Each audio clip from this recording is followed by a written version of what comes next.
Welcome to today's Research Business Daily Report for a conversation with Telmar's Stan Federman regarding the necessary better options for media researchers in their media planning efforts. You'll find this quite interesting.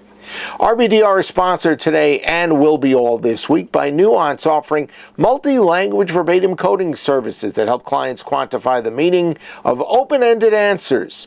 Nuance is a decision analyst company, and we've got a link that we're going to refer you to at the end of today's video that will tell you everything you need to know about coding, and it'll be well worth your while.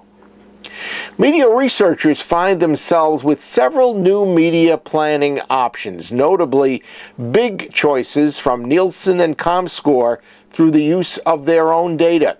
But a media planning agency, Telmar, which dates back to 1968 and has maintained its independence even as many of its longtime competitors have been gobbled up by research giants, has now rolled out its latest media planning offering. It combines traditional and digital media services, and it's called Telmar Audience Effects.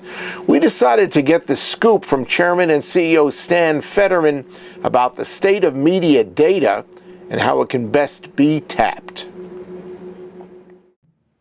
Stan, digital media has created a host of opportunities but also issues for media planners. Give us kind of the state of the traditional plus digital media planning business these days?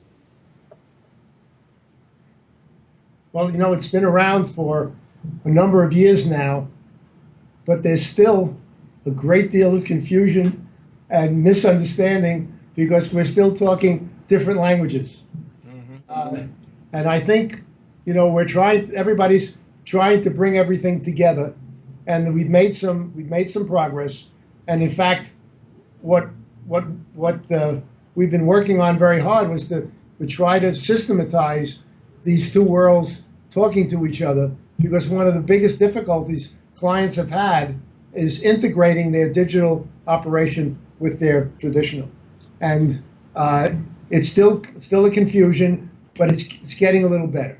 Now, I understand there are three basic issues that need to be dealt with. What are those three?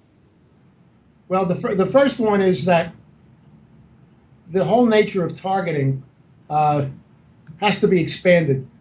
The digital world has opened up so many more media capabilities and such large numbers of people that you're dealing with, that in order to do good targeting, you have to be able to handle many, many more variables than you ever could before. And you have to be able to use them in a way that's a little better. So, for example, if you simply did your targeting and try to correlate a number of characteristics with the users of your brand, you may come up with 100 or 200 characteristics in the past, but now you could come up with thousands, and you need systems that can look at thousands of variables that relate to your brand very quickly. And then, because correlation is not causality, you want to be able to use something that can take the relationship that you have and say, how much of that relationship would happen if they were just random, if you didn't do any advertising at all? And we've incorporated a causality calculation in the targeting so that you get a more predictive set of targets with your operation. And all of that is caused, what you just described is caused by the data overload that we've got because of digital and all the data that's out there? Well, you need to be able to handle more data more quickly, no question. Right. Okay. And the traditional world hasn't really adjusted to that, but you have to make the systems much bigger and faster to do that, and that's what we've done. So that's the first difference. Okay. Second. The second is that when the strategic planners, or even just the planners at the agency or the advertiser, have come up with their target, when they speak to their television people, they communicate just fine. When they speak to their DSPs, or the people who run the trading systems, in effect, they're talking another language. So the question is, they're looking at how many people can I catch today who have the characteristic of this, this, and this? And I'm going to send an ad to as many of those as I can.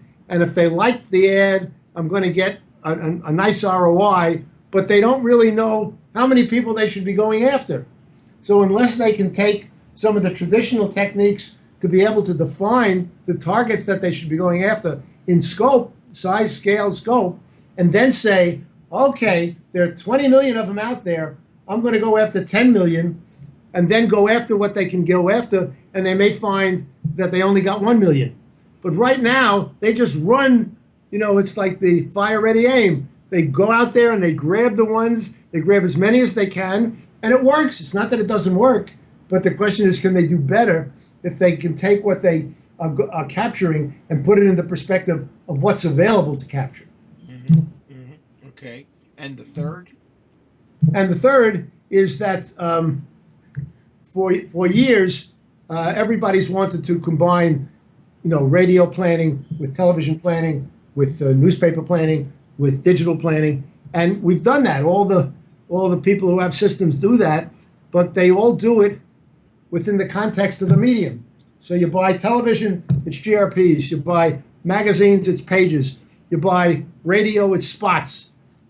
So you buy outdoor, it's boards.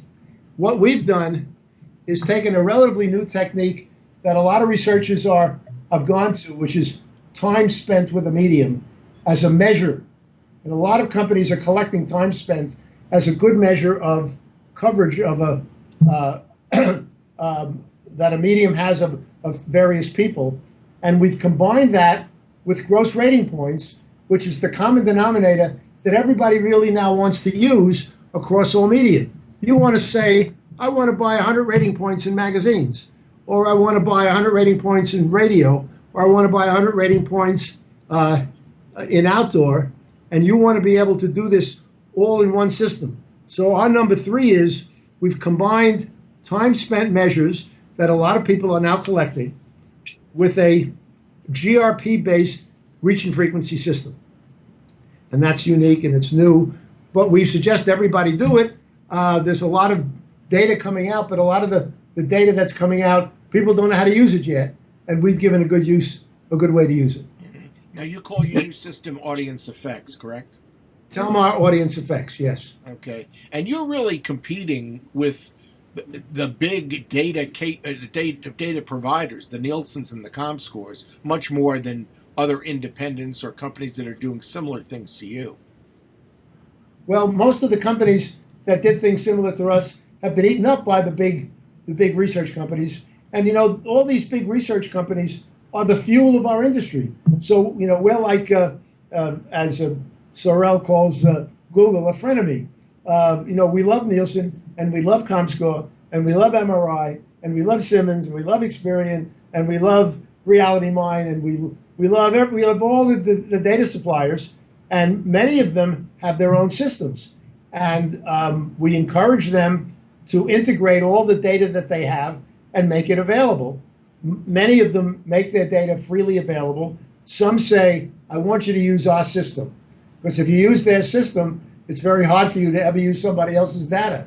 Right. So if you're a Nielsen customer using the new Nielsen system, it's hard to incorporate comScore's data. That's you bet. You bet.